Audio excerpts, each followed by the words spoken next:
आगरा भारत का उत्तर प्रदेश राज्य में स्थित यमुना नदी के किनारे पर एक सुंदर शहर है। यहाँ पे ताजमहल होने के कारण इस नगरी को ताज नगरी के नाम से भी जाना जाता है। यहाँ सिर्फ ताजमहल ही नहीं, बहुत सारे और भी टूरिस्ट प्लेस हैं जिन्हें देखने के लिए हर साल लाखों की संख्या में देसी और विदेशी टूरिस्ट आते रहते हैं। तो चलो हम आगरा के संपूर्ण दर्शन इस वीडियो में करते हैं।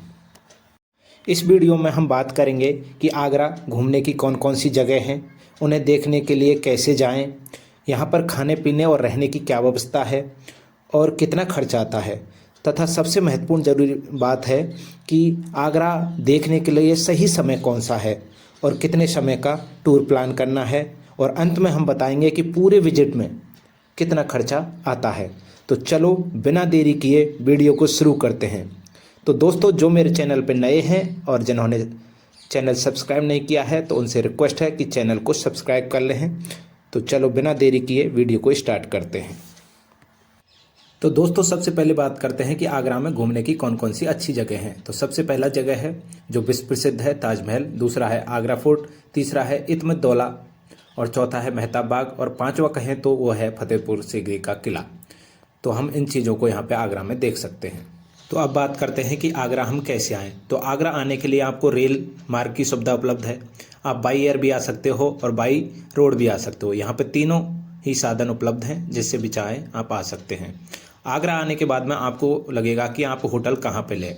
तो होटल की जो सबसे अच्छी जगह है वह है ताजमहल के आसपास, जो कि 2 से 3 किलोमीटर के उसके आसपास में आपको बहुत ही अच्छे होटल मिल जाएंगे। यहाँ पर अपने बजट के हिसाब से आप 500 से लेके और बहुत ही अच्छे होटल ले सकते हैं। यहीं पर आपको खाने पीने की बहुत अच्छी सुविधा मिल जाएगी, क्योंकि यहाँ पर आसपास बहुत अच्छे खाने पीने के होटल्स हैं। सबसे पहले हम आगरा देखने के लिए ताजमहल को चूज करेंगे, क्योंकि ताजमहल एक तो आपको सबसे नज़दीक है, दूसरा ये विश्व प्रसिद्ध टूरिस्ट प्लेस है। यहाँ पर लाखों की संख्या में देश और विदेश से टूरिस्ट हर साल आते हैं। तो आप यहाँ जाने के लिए अपने होटल से ऑटो और ई रिक्शा ले सकते हो, जो आपको 40 रुपये पर पैसेंजर के हिसाब से मिल जाएगा। आप पे जैसे ही यहाँ के गेट पे पहुँचोगे तो वहाँ से आप एंटर करके अंदर पैदल जा सकते हो, या ई बैटरी वाली जो गाड़ियाँ होती हैं वहाँ आपको इसके टिकट काउंटर तक ले जाएंगी। टिकट की बात करें तो 50 रुपये है और 200 रुपये। 50 रुपये सिर्फ कैंपस घूमने के लिए है, और जो इस मेन बिल्डिंग परिसर है उसको देखने के लिए 200 रुपये लगते हैं, जो कि आप अगर घूमने आ रहे हो तो उसको ज़रूर देखें, क्योंकि ताजमहल आप एक बार आओगे तो उसको अंदर से भी देखना ज़रूरी है। ताजमहल शुक्रवार के दिन बंद रहता है और यह बाकी दिनों में सुबह से लेकर शाम तक खुला रहता है। ताजमहल में अंदर जाने के लिए खाने पीने की चीज़ें बैन हैं, और कुछ इलेक्ट्रॉनिक सामान को भी परमिट नहीं किया जाता है। मोबाइल फ़ोन और कैमरा परमिटेड है, तो आप वो अंदर ले जा सकते हैं। दोस्तों, ताजमहल के मुख्य द्वार पर जाने पर ही आपको ताजमहल के दर्शन हो जाते हैं। यहीं पर लोग सेल्फी वगैरह लेते हैं और फोटोग्राफी भी करते हैं। दोस्तों, ताजमहल के बारे में बताते हैं कि इसे शाहजहां ने 1630 ईस्वी से लेकर 1653 ईस्वी तक बनवाया था, और इसको बनवाने में लगभग 22 साल लगे थे, और यह 20,000 मजदूर और शिल्पकारों ने बनाया था। इसे बनाने में सफ़ेद संगमरमर और लाल पत्थर का उपयोग किया गया है। ताजमहल एक बहुत सुंदर इमारत है, जिसे दुनिया का 7वां अजूबा भी कहा जाता है। तो ज़िंदगी में एक बार ताजमहल को ज़रूर देखना चाहिए। काफ़ी सुंदर और देखने लायक बिल्डिंग है। इसे देखने में आपको लगभग 2 से 3 घंटे लग जाएंगे। चाहो तो आप इसको 4 से 5 घंटे भी लगा सकते हो। इसे देखने के लिए आप या तो गाइड भी हायर कर सकते हो, जिसे 200 से 300 रुपये में आप हायर कर सकते हो। इसके उत्तर दिशा में यमुना नदी बहती है, जो आजकल इतनी बदबूदार हो गई है कि उधर देखा भी नहीं जा सकता। दोस्तों, ताजमहल को देखने के बाद अब हम आगरा के दूसरे टूरिस्ट प्लेस की बात करते हैं, जिसका नाम है आगरा किला। आगरा किला ताजमहल से लगभग 2 से 3 किलोमीटर दूर है। यह बहुत ही विशालकाय किला है, जिसे देखने के लिए लगभग आपको 3 से 4 घंटे की समय लगेगा। दोस्तों, यहाँ पे 40 रुपये का टिकट लेके आप आगरा किला देखने के लिए अंदर आ सकते हैं। आगरा किला का इतिहास की बात करें तो ये लगभग 1526 ईस्वी पूर्व में बनवाया था, जिसे सबसे पहले राजपूत शासकों ने इसको बनाया था। बाद में इसको पानीपत की लड़ाई के बाद में इब्राहिम लोदी ने अपने कब्जे में ले लिया और उससे मुग़ल शासक बाबर ने जीत लिया था। तो इस तरह से इसका जो पुराना इतिहास ये है। बाद में इसे अकबर ने अच्छे से दोबारा से निर्माण करवाया था 1567 ईस्वी में। उसके बाद जहांगीर और शाहजहाँ ने अपना निवास स्थल इसको बनाए रखा। 1658 ईस्वी में शाहजहाँ के बेटे औरंगजेब ने जब ये अपने नियंत्रण में ले लिया तो उसी के पिता को मृत्यु तक इसमें बंद रखा था। यही वो किला है। इस किले में जैसे ही आप अंदर जाओगे तो सबसे पहला आपको जहांगीर का बाथ टब मिलेगा, उसके बाद जहांगीर किला, उसके बाद में शाहजहाँ की 2 बेटी थी, उनके अलग अलग 2 महल हैं, उसके बाद में दीवाने खास, दीवाने आम, इस तरह के, और एक जो कैद थी जिसमें शाहजहाँ को कैद रखा था वो भी मिलेगा। इसमें एक मस्जिद भी है जहाँ पे जो लोकल्स पूजा करते थे, जो नमाज पढ़ते थे, उनके लिए बनाई गई थी। नगीना मस्जिद जिसका नाम है, जिस पे यहाँ की जो मुग़लों की जो रानियाँ थीं वो भी मस्जिद में जाके नमाज अदा करती थी। इस तरह की इस किले की व्यवस्था है। यह किला भी बहुत बड़ा है, जिसे देखने के लिए आप 4 से 5 घंटे लेके चलना पड़ेगा। अब चलते हैं आगरा के तीसरे टूरिस्ट प्लेस की तरफ, जिसका नाम है इत्मा-उद-दौला।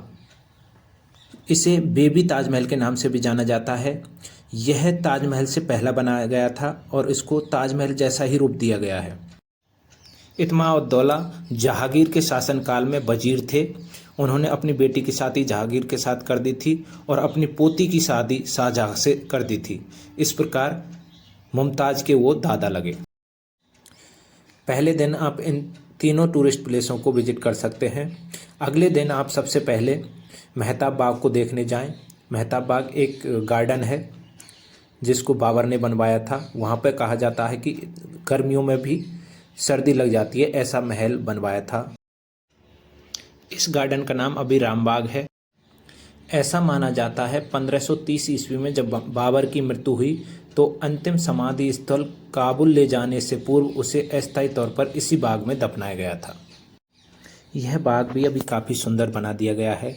इसे देखने में आपको पेड़ पौधे और फूलों के छोटे छोटे पौधे काफ़ी लगे हुए हैं, तो देखने में काफ़ी सुंदर है। तो आप इसको 2-3 घंटे देख सकते हैं। यह भी एक अच्छी जगह है। दोस्तों, इसके बाद आप खाना पीना खा के दोबारा से आफ्टरनून में जहांगीर का मकबरा, अकबर का मकबरा और जोधाबाई का मकबरा देख सकते हैं, जो कि आगरा से 15-20 किलोमीटर दूर हैं।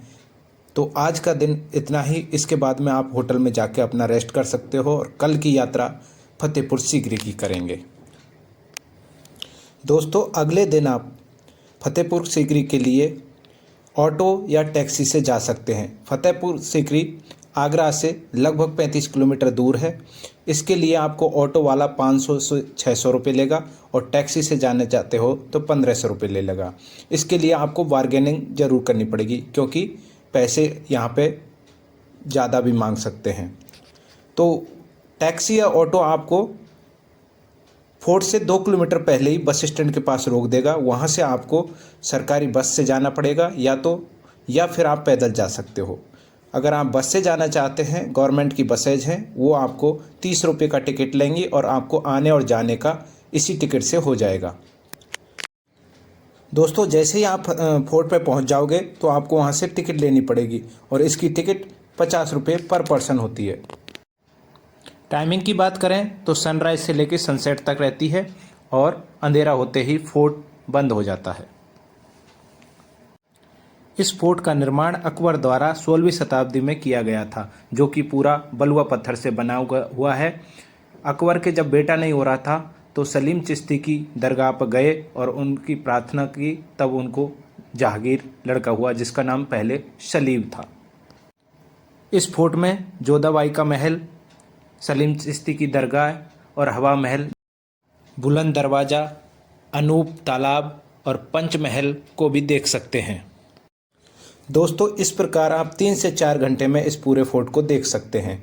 उसके बाद में आप वापस से आगरा की यात्रा स्टार करके और आधा से पौने घंटे में आप वापस आगरा पहुंच सकते हैं। दोस्तों, अगर आप आगरा आए हुए हैं तो आगरा का पेठा ज़रूर खाएं और इसे अपने घर भी ले जाएं। तो दोस्तों, अब अगली बात करते हैं कि आगरा घूमने के लिए बेस्ट टाइम कौन सा है।